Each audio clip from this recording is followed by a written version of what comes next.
I'm Shanks of Live Like a Girl, and I'm going to teach you how to perform goblet squats. And before we get to the actual how-to portion, I just want to make a note that goblet squats are a really great variation for somebody who is brand new to strength training, somebody who has never lifted weights before.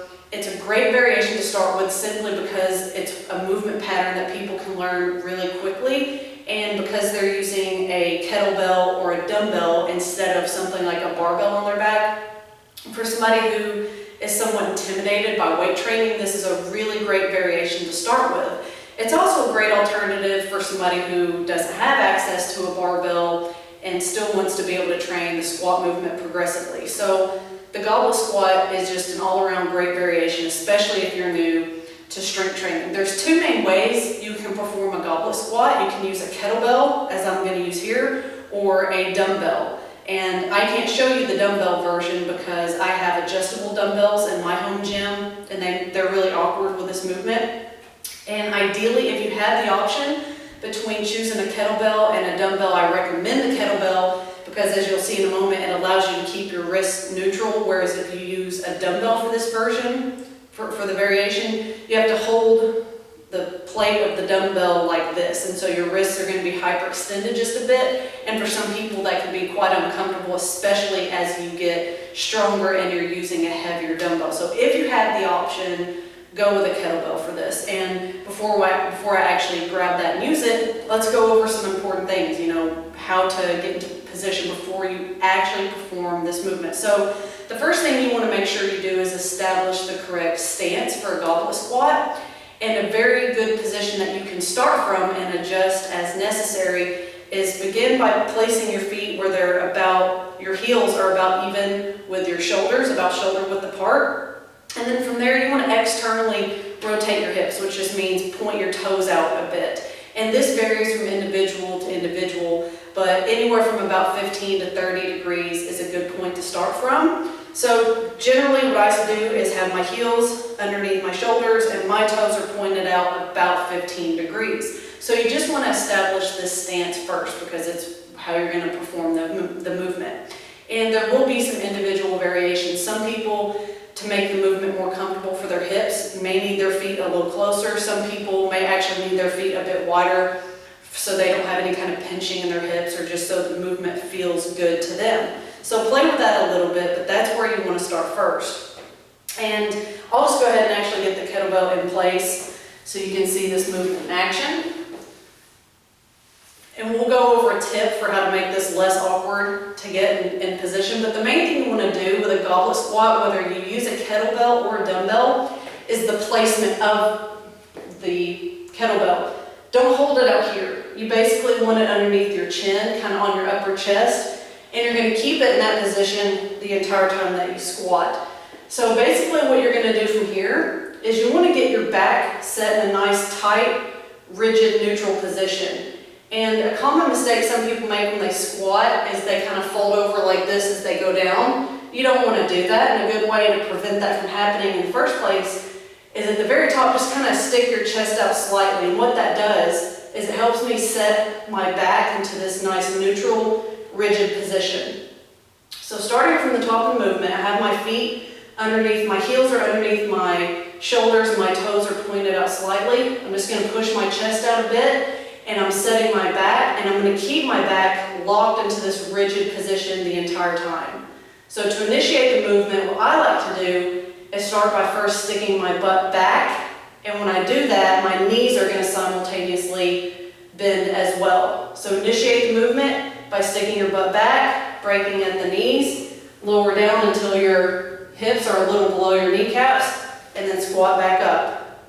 Stick your butt back, bend your knees, and come back up. And you'll notice that my back is staying nice and rigid. I am leaning forward a little bit as I squat down, but there's no movement in my back. It's staying tight and rigid, and I'm maintaining that natural, neutral position of my spine. Lower down, and then squat back up. And then when you're done, set the kettlebell down. Now, a couple of things you may not have been able to see that I will show you here is the important thing when you do any squat variation is making sure your knees track in line with your toes. Because a very common mistake people make when squatting is just lowering down like this, and their knees are caving in. You don't want to do that. You want to make sure that your knees always track in line with your feet and your toes when you lower down and when you squat back up. So I'll show you this from the front. Again, get the kettlebell or dumbbell in position. Push your chest out just a little bit to lock your back into place. Have your heels underneath your shoulders, toes pointed out slightly. Stick your butt back and then simultaneously bend your knees. And notice how my knees are tracking in line with my feet at all times. And this is really important. And I'm lowering down until my hips are a little below my kneecaps. So that is how you perform a goblet squat. And you just want to make sure you keep those cues in mind. Get your feet set in a comfortable width, whatever feels best to you. Point your toes out however much you need. And then make sure that your back stays nice and rigid, because like I said, a common mistake some people make is just holding the dumbbell or kettlebell up their chest, and then when they squat down, their upper back rounds like that.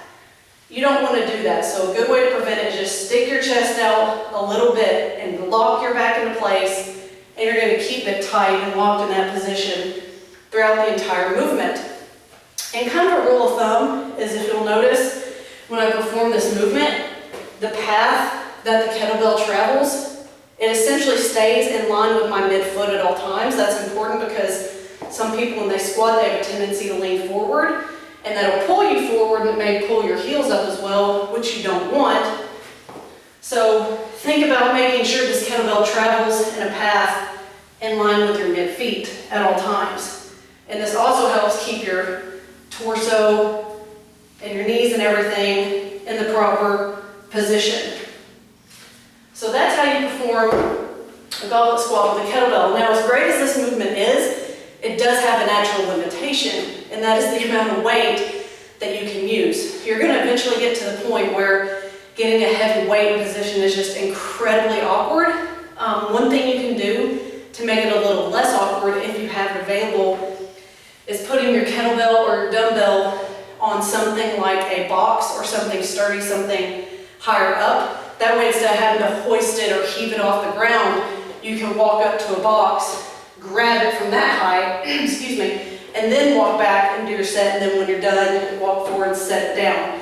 That's a way to make this a little less awkward, but still you're going to eventually probably get to the point. I mean, if you were able to use a 100-pound dumbbell, and I've seen plenty of women do it, that's a lot of weight to get into position and to hold into place. So that's the main limitation with this movement, is the progressive loading with it. So that said, those are the main cues and tips that you want to keep in mind. And it's really a great variation if you're new to squatting, or if you just want something simple to start with. And ideally, stick with a kettlebell. It lets you keep your wrist in that nice neutral position. And if you can, as the weight gets heavier, try to set it on something sturdy so you don't have to pick it up and put it down back on the floor. So that is how you do goblet squats. Enjoy and have fun getting strong.